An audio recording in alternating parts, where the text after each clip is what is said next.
Bismillah, salam alaikum wa rahmatullahi wa barakatuh. Alors, dans cette petite vidéo annonce, ce que je voudrais expliquer ici, c'est pourquoi on a de plus en plus de gens qui sortent de la religion. On a considéré les facteurs extérieurs, par exemple, on a considéré le facteur économique, l'athéisme, la séparation de l'État et de la religion, des autorités religieuses. On a considéré que la religion n'était pas une science, donc on a séparé la science de la religion, alors que c'est pas du tout. La religion est une science.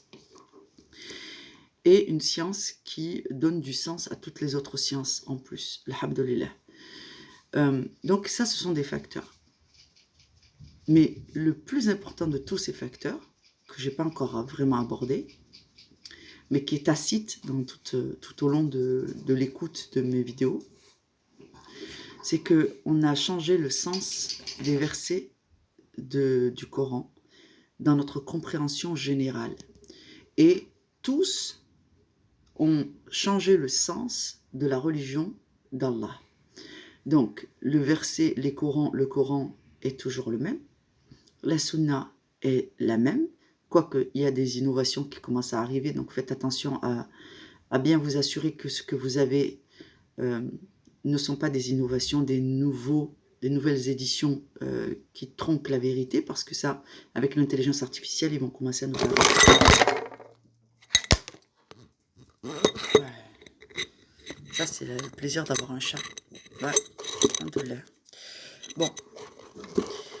Donc, il faut faire attention à ces trucs. Et encore une autre chose, c'est que, globalement, si les gens critiquaient l'islam tel que l'islam est. Bon, attends. Voilà.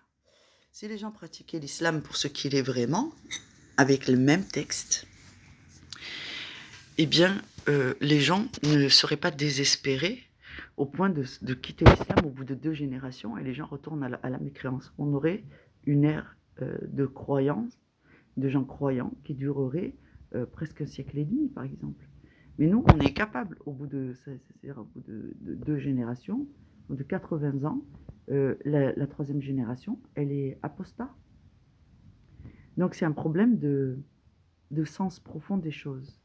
Nous n'avons pas gardé le sens initial de l'adoration et nous avons perverti notre lecture, nous avons perverti nos croyances, nous avons perverti nos sens à la lecture du Coran.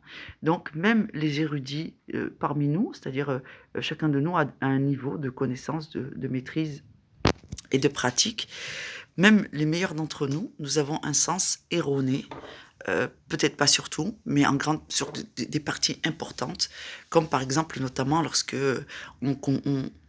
la rumeur qui continue à dire que certains sont maudits à cause de leurs ancêtres.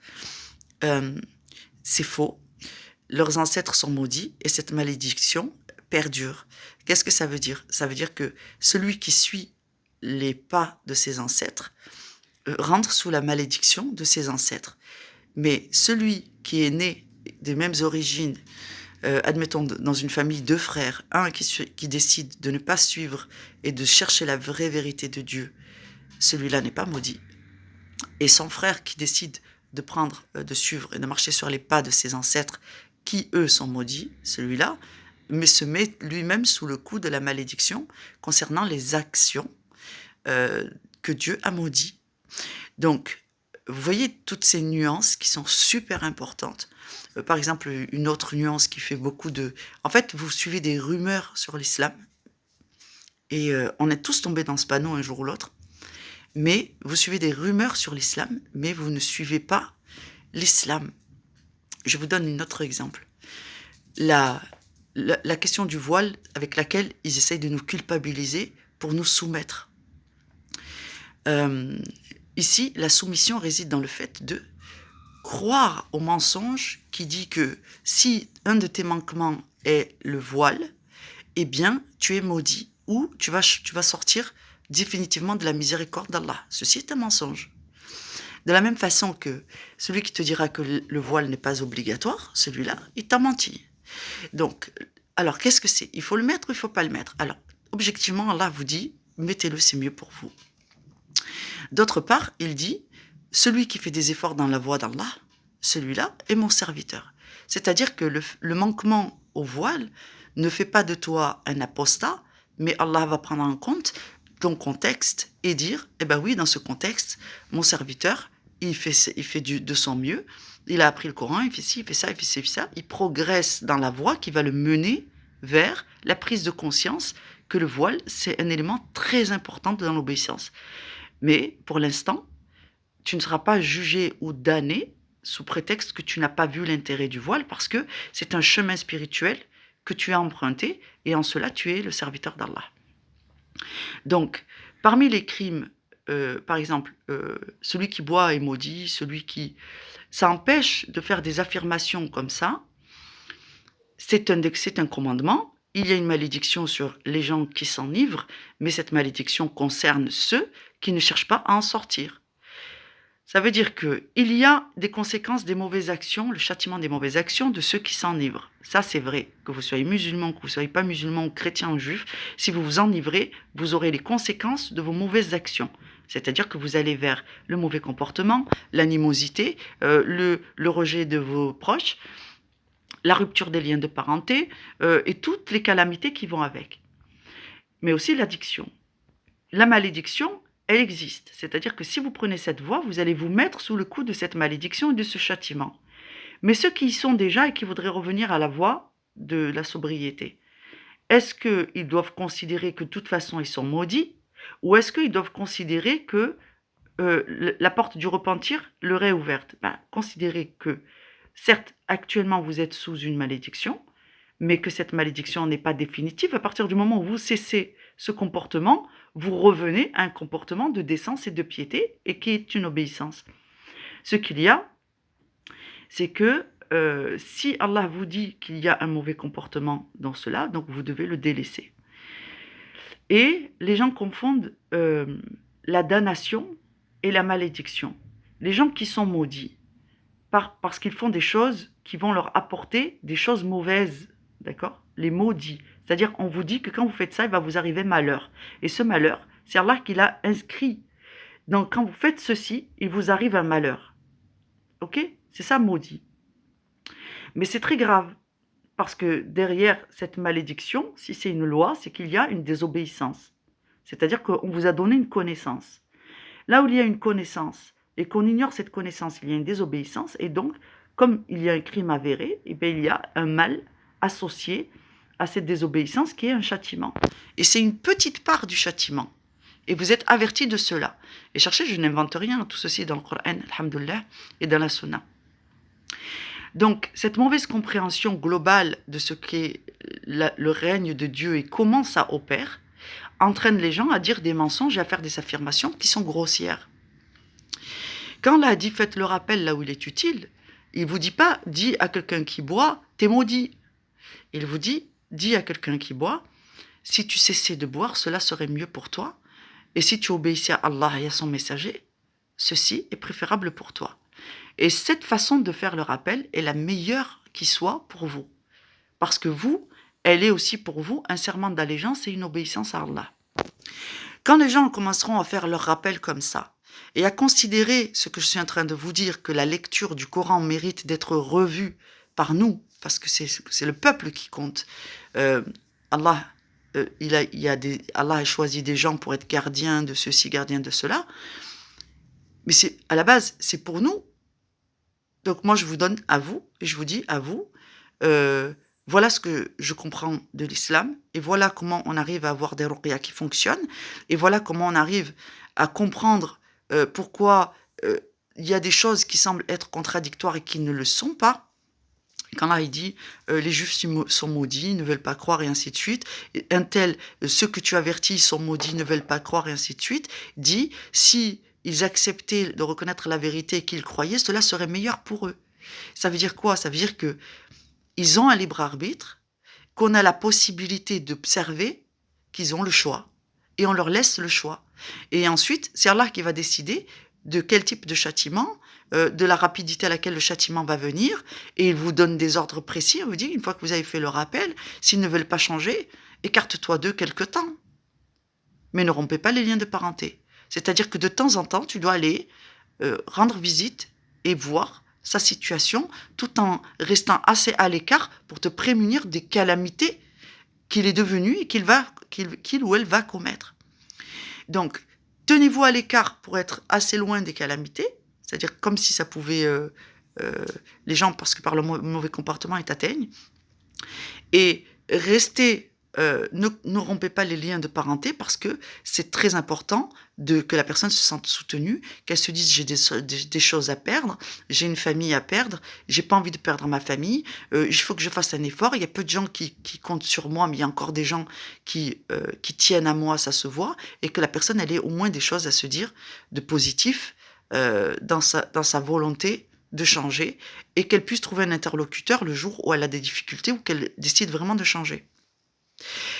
Donc si, Inch'Allah, Dieu veut, et que nous commencions à comprendre que ceci est la vraie nature de notre religion et que tout le monde change, un jour peut-être, nous pourrions avoir une société assez croyante pour que l'ange de la quiétude puisse venir se poser au milieu de nous, qu'il y ait des louanges d'Allah et de la joie dans le cœur de tous les hommes, à tel point que cesse la calomnie, cesse le mensonge, et ce type de société serait faisable. Ce que je veux dire par là, c'est que c'est une possibilité dans notre monde que tout le monde est exclu, alors qu'en réalité, elle est possible. Pourquoi? Parce que c'est le commandement d'Allah. Il vous dit de vivre comme ça. C'est-à-dire que tout ce qui est nécessaire pour vivre ainsi existe. Il y a un Coran, il y a les autres religions pour ceux qui ne comprennent pas le Coran. Il y a les autres religions, attention, ce n'est qu'une seule religion, divisée en 3 livres, et il y a ceux qui suivent Moussa, ceux qui suivent Isa et ceux qui suivent Mohammed. Et c'est Allah qui les a autorisés à vivre. Donc nous, nous n'avons pas le droit de considérer que ces gens-là ne doivent pas exister. Ces entités, dites judaïsme, chrétienté, ont le droit de coexister avec l'islam. C'est un commandement d'Allah. Il dit, par ailleurs dans le livre, si nous avions voulu, vous seriez tous musulmans. Donc, nous devons faire la da'wa pour dire la vérité, pour dire ce qu'il en est, et pour dire que Allah est infiniment bon et généreux. Il vous laisse du temps. Ne faites pas n'importe quoi avec le temps qu'il vous donne. Raisonnez. Et une fois que vous avez compris, transmettez à votre tour, Inch'Allah, la vérité sur la religion d'Allah. Maintenant, soyez vigilants. Je dis ça, mais derrière tous mes propos, il y a plus de 300 vidéos explicatives avec des lectures de textes, avec des conseils de ruqya, avec des témoignages de ruqya, des témoignages d'attaques sataniques, parce que quand on fait ce genre de travail de la da'wa, et qu'on est en même temps da'i dans le sens où on fait beaucoup de dua pour la communauté, et la da'wa parce qu'on transmet le message d'Allah de la bonne façon, qu'on dit du bien d'Allah en public, et du bien qui est vérifiable, parce que c'est étayé par des événements de vie qui sont observables au moins pour moi, et pour ceux qui font la ruqya avec moi, alhamdoulilah, eh bien, vous avez des preuves tangibles que le soutien d'Allah est fort, donc ça veut dire que nous sommes dans la vérité. Quand Allah relâche il faudrait que je fasse une vidéo sur l'épreuve, comment savoir lorsque différencier l'épreuve de l'épreuve et le soutien d'Allah durant l'épreuve. Donc, quand tes ennemis te font du mal, Allah te soutient. Quand Allah te châtie, tu ne trouveras aucun soutien, même pas celui d'Allah. Est-ce que c'est compris? Voilà. Donc, Allah va te donner des signes et tu dois être assez instruit pour voir les signes de Dieu. Quand Allah lui-même t'éprouve, eh bien Allah te donne des signes que tu es dans l'égarement. Et il faut reconnaître les signes. Donc faites attention de savoir distinguer lorsque tu as les signes de soutien d'Allah qui te dit tu es dans la bonne voie, c'est une attaque de tes ennemis spirituels, ou lorsque tu es dans la mauvaise voie et que c'est Allah qui t'éprouve avec les signes que tu es en train de t'égarer. Donc il va falloir commencer à voir, et pour le voir, il faut connaître les lois. Donc je vous recommande la méthode que j'ai baptisée Al-Ikhlas, où c'est une interprétation littérale de certaines lois qui sont fondamentales, comme tu ne tueras point, c'est fondamental, c'est au sens littéral, c'est au premier degré, on ne va pas aller chercher des tortuosités là où il n'y en a pas. Donc, je vous recommande d'aller voir ces vidéos sur la méthode IRLAS. Il y a lecture de texte et il y a un tafsir rapide et juste surtout une lecture en français avec une explication de texte simple et efficace. Enfin, notamment, je pense que c'est efficace, alhamdoulilah, parce que ça nous permet de voir clair sur la vraie possibilité que le monde pourrait être rempli de croyants qui ont des bases fondamentales d'une croyance commune et qui fait que le monde pourrait être périn dans le sens où chaque génération, ayant bien compris l'essence de ce que Dieu veut pour eux, soit capable de vivre pendant au moins un siècle de pratiques religieuses sans guerre et dans une espèce d'équilibre où tout le monde aurait accès enfin au bonheur et à la possibilité de vivre sa vie sans être assassiné. Et c'est possible. Et je crois que je suis vraiment la seule à croire que c'est possible à notre époque, à condition que tout le monde commence à pratiquer la vraie religion d'Allah, pour qu'Allah commence à soutenir la Ummah de la bonne façon. Et quand je dis la Ummah, je parle aussi de la Ummah de Aïssa et de la Ummah de Ibrahim, que eux n'ont pas encore rencontré Mohammed salam, et qui donc suivent des anciennes versions de la religion d'Allah dans lesquelles euh, des anciens des anciens récits, des anciennes écritures, qui sont toujours en grande partie valables dans le Coran, dont nous suivons nous-mêmes les commandements qui sont toujours valables. Donc on ne peut pas leur enlever cette part de religion et la renier. Ceci est un crime et ceci est écrit dans le Coran que la fitna, c'est aussi, c'est-à-dire que non seulement les musulmans vont se diviser, mais aussi les musulmans, chaque genre du livre, les musulmans, les chrétiens, les juifs, vont renier la part de révélation divine que les autres détiennent. Et ça, c'est le point crucial, le point de rupture euh, d'un retour possible à une normalité. Donc, à partir de là, on a un signe majeur pour moi, un signe évident d'une fracture sociale très importante, et ça va être difficile d'éviter de rentrer dans des grandes guerres avec une fracture comme celle-là. Qu'Allah nous facilite, j'espère que les gens vont prendre conscience de la mesure qu'il faut changer de regard sur la lecture du Coran et la lecture de nos exégèses et se remettre à chercher la volonté d'Allah, c'est-à-dire que les peuples cohabitent, qu'on se reconnaisse et qu'on se respecte. Salam alaikum wa rahmatullahi wa barakatuh.